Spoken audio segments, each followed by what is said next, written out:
দাঁড়া দাঁড়া, একটু ধীরে, একসাথে করতে গেলে তো ক্লান্ত হয়ে যাবি। প্রথমে ওর সাথে, তারপর আমার সাথে চুল কেটে এসেছি বলে শান্তি লাগবে। খোলা আকাশের নিচে বেশি আনন্দ পাওয়া যায়, আগে যা কোনোদিন পাসনি, আজ সব পাবি। আমার নাম রনি। এটা কোম্পানিতে কাজ করি, আর কর্মসূত্রে বাড়ির বাইরে থাকি। একা একটা বাড়ির উপর তলাটা ভাড়া নিয়ে, বয়স 25। একটা প্রেম করতাম, কিন্তু সেটা কেটে গেছে এই 1 মাস আগে, যখন এই বাড়িতে ভাড়া এলাম। মনে খুশির ঝিলিক খেলে গেল, কারণ বাড়িতে শুধু 2 জন মহিলা থাকেন, এক বৌদি আর এক কাকিমা, মানে যার বাড়ি সেই কাকু আমার মতোই কর্মসূত্রে বাইরে থাকে। আর তার এক ভাইপো ছোট থেকেই এই বাড়িতেই থাকে। সে এখন মিলিটারিতে চাকরি করে, কাজেই ওই 2 জনের স্ত্রী শুধু এই বাড়িতে থাকে। হ্যাঁ, সাথে অবশ্যই একজন কাজের লোক থাকে। কিন্তু সেই গ্রাম্য স্বভাবের কাকিমাকে দেখে বয়স ওই 44 বা 45 বলে মনে হয়। গায়ের রং ফর্সা, একটু স্বাস্থ্যবান, যার ফলে একেবারে বাঙালি মাঝবয়সী মহিলাদের মতো দেখতে। বাড়িতে শাড়ি, ব্লাউজার, পেটিকোট পরে থাকেন বাঙালি মহিলাদের মতো। তার সবচেয়ে আকর্ষণীয় হচ্ছে চোখ দুইটা, দেখতে এমনিতে সুন্দর আর মোটামুটি মাঝে, কিন্তু চোখ দুটোর জন্যেই রূপসী মনে হয়। নাকের নিচে একটা তিল আছে, সাথে একটা মিষ্টি হাসির এক্সপ্রেশন মুখে লেগেই আছে। এক কথায় দেখেই সবার মন জুড়িয়ে যায়। অন্যদিকে বৌদির বয়স 37। তার বয়স আমি জানি, কারণ একবার বৌদির আধার কার্ড জেরক্স করে এনে দিয়েছিলাম। তখন খেয়াল করেছি তার নাম পরমা শ্যাওলা। গায়ের রং খুব একটা স্বাস্থ্যবান নয়, রোজ রীতিমতো ব্যায়াম করে নিজেকে মেনটেন করেছেন।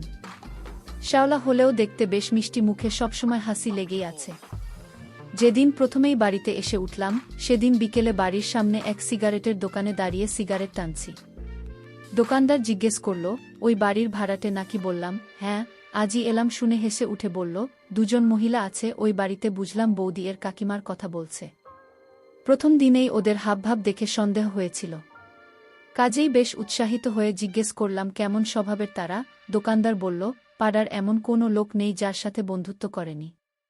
পাড়ার কোনো মহিলাই ওদের সহ্য করতে পারে না, কারণ সবার স্ত্রী নাকি ওই 2 জনের বিশাল ভক্ত। আর ওরা 2 জনেও নাকি বেশ রসিক আর মিশুক স্বভাবের, গল্প করতে ভীষণ ভালোবাসে। কদিন যেতে না যেতেই বেশ বুঝলাম ব্যাপারটা। 2 জনে দেশ মিশুকে আমার সাথে বেশ ভালো বন্ধুত্ব হয়ে উঠল। ফেসবুক আর হোয়াটসঅ্যাপে মজার মজার জোকস আর কথাবার্তা চলতে থাকল।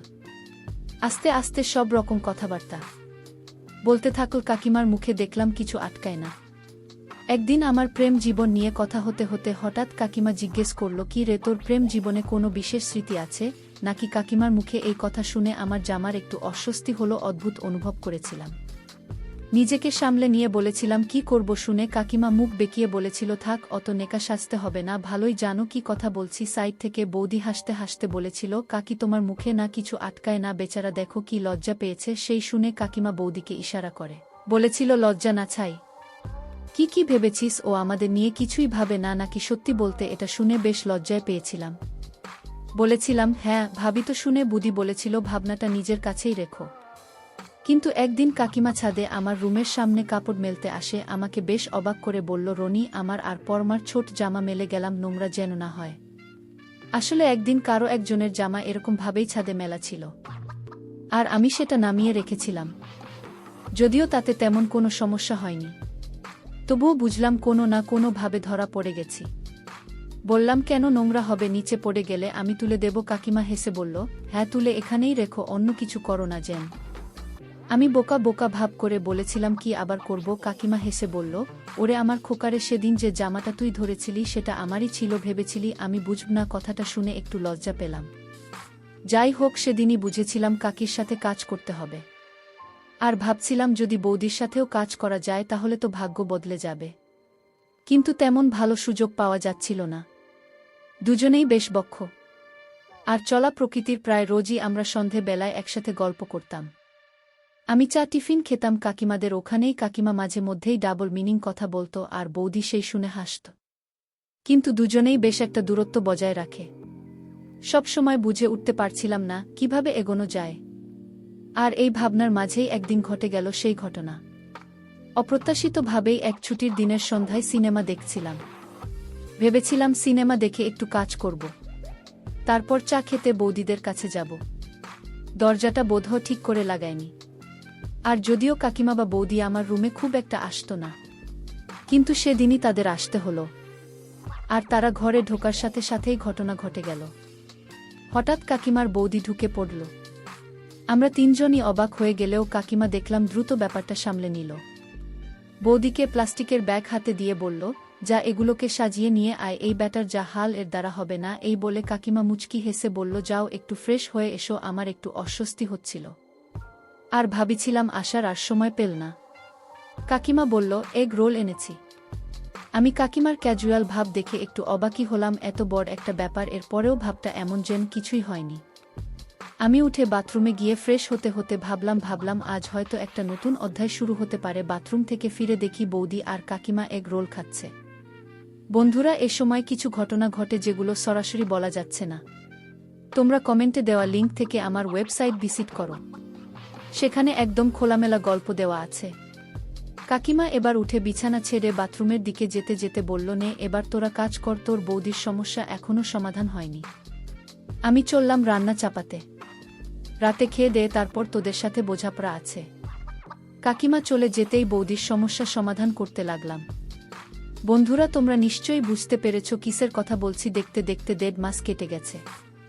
এর মধ্যে রোজই কাজ করতাম আমরা বৌদির সাথে। আমার সম্পর্কটা শুধু কাজের মধ্যে সীমাবদ্ধ নেই, বেশ একটা গভীর বন্ধুত্বে পরিণত হয়েছে। কেউ কাউকে অবশ্য ভালোবাসিনি আমরা, কিন্তু দুজনেই বুঝি দুজনের মনে কি রয়েছে। কাকিমা ও আমাদের একা সময় কাটানোর জায়গা করে দেয়া। মাঝে মধ্যেই শুধু আমি আর বৌদি একসাথে সময় কাটাই, সেখানে আবেগটাই বেশি থাকে। কিন্তু কাকিমার সাথে থাকলেই আবেগটা আর থাকে না, অন্য কিছুতে পরিণত হয়।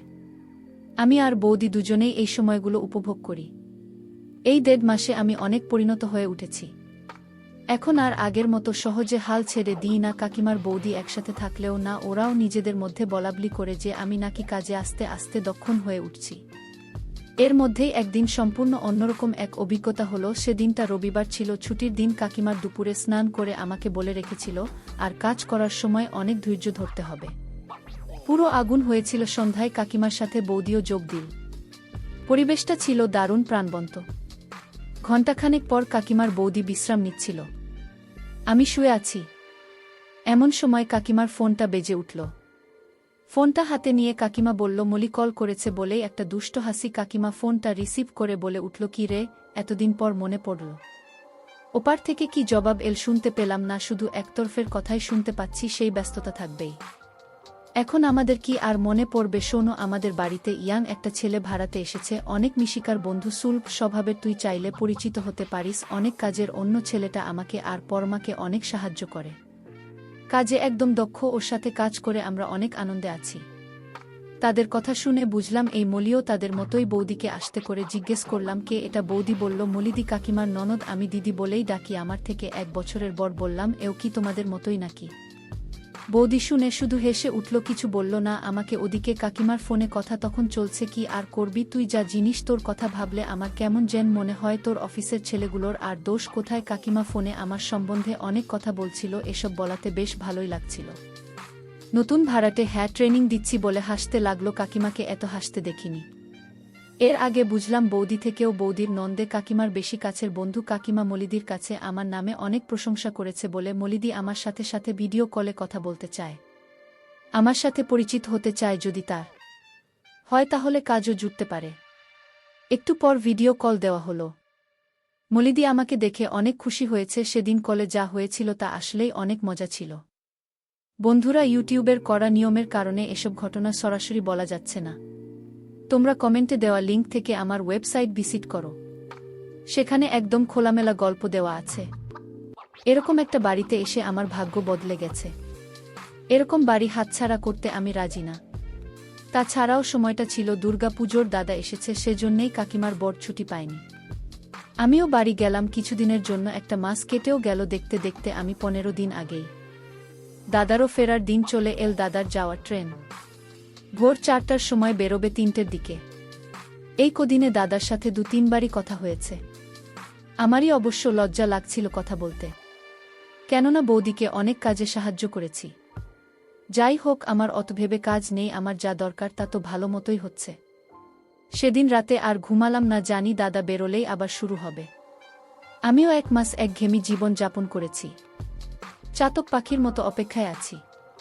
আবার সবার সাথে হাসি আনন্দের সময় কাটানোর জন্য শুয়ে শুয়ে কাইমার বৌদির কথা ভাবতে ভাবতে প্রায় ঘুমিয়েই পড়েছিলাম। এমন সময় একটা গাড়ির হর্ন আর গ্রিলের গেটের শব্দে ঘুম ভেঙে গেল। বুঝলাম দাদা বিদায় নিয়েছে। আস্তে করে উঠে ছাদে গেলাম। নভেম্বর মাস, হালকা ঠান্ডা পড়েছে, কুয়াশা হালকা হালকা। ছাদের আলোটা বন্ধ করে সিগারেট ধরালাম আর একটা প্ল্যান মাথায় এল। আর কাকিমার বৌদির সাথে এই খোলা আকাশের নিচে অনেক গল্প করব। কিছুদিন আগেই কালীপুজো গেছে, হালকা চাঁদের আলো ফুটতে শুরু করেছে অমাবস্যার পর। একটা মায়াবী আলো ভরে গিয়েছে ছাদটায়। এই আলোর নিচেই আজ গল্প করব। এইসব ভাবতে ভাবতেই শুনি পায়ের শব্দ। অনেক চেনা লাগছিল এই পায়ের শব্দ। বুঝলাম বৌদি আসছে, তবে একাই আসছে। আমি তাকিয়ে রইলাম ছাদের দরজার দিকে। একটু পর উঠে এল বৌদি। আমি দরজা দিয়ে উঠে বাম দিকে কিছুটা এগিয়ে দাঁড়িয়ে।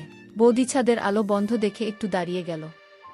চাঁদের আলো থাকলেও সেটা এমন নয় যে বৌদি আমাকে দরজার সামনে থেকে দেখতে পাবে। বৌদি এবার ছাদের আলোটা জ্বালাতে যেতেই আমি দৌড়ে চলে গেলাম বৌদির কাছে। আচমকা কাউকে এভাবে সামনে আসতে দেখে বৌদি ভয় পেয়ে চেঁচিয়ে উঠল। আমি বললাম, কি গো, ভয় পেয়ে গেলে নাকি? বৌদি বলে উঠল, খুব দুষ্টু। খুব দুষ্টুদের মতো আচরণ করলে মেরেই ফেলব। এভাবে কেউ ভয় দেখায় নাকি? আমি বললাম, আমাকে মেরে ফেললে কে তোমার কাজে সাহায্য করবে? বৌদি লজ্জা পেল। হয়তো 1 মাস আমার কাছে আসেনি বলে একটু লজ্জা পাচ্ছে। হালকা চাঁদের আলো, বৌদির মুখ এবার দেখা যাচ্ছে এই মায়াবী আলোতে। শ্যামলা মিষ্টি মুখ, জানো, আরও বেশি মায়াবী মনে হচ্ছে। বললাম, লজ্জা পেলে নাকি? বৌদি বলল, তো পাব না। কি সব বলছো? বললাম, একটু পরে নিজেই তো বলবে এভাবে কাজ করা, ওভাবে কাজ করো। আর কাকিমা আসলে তো কথাই নেই। বৌদি বলল, কি করব বলো, তোমরাই তো আমার আপন মানুষ। আমার পরনে একটা টি-শার্ট আর বৌদি নাইটি পরেছে, রংটা ঠিক বোঝা যাচ্ছে না, তবে এটা যে আগে পড়েনি সেটা বুঝতে পারছি। হয়তো দাদা কিনে দিয়েছে। বললাম, কাকিমা কই? বৌদি এবার একটু রাগ দেখাল। বলল, ও কাকিমাকে দিয়ে কি হবে? তাহলে ছাড়ো আমাকে, আমি গিয়ে ডেকে দিচ্ছি। আমি হেসে উঠলাম আর বললাম, জিজ্ঞাসা করলাম কারণ? তখন তোমার সাথে সময় কাটাতে পারব সেটা জানার জন্যে। বৌদি হালকা হাসি দিয়ে বলল, কাকিমা ঘুমোচ্ছে, ভেবেছিলাম আমরা 3 জন মিলে এই খোলা আকাশের নিচে অনেক গল্প করব, কিছু তার হলো না। বৌদি বলল, আমি তো আছি, আমার সাথে গল্প করো। এরপর আমি আর বৌদি সারা রাত চাঁদের আলো, খোলা ছাদের নিচে অনেক গল্প করেছি।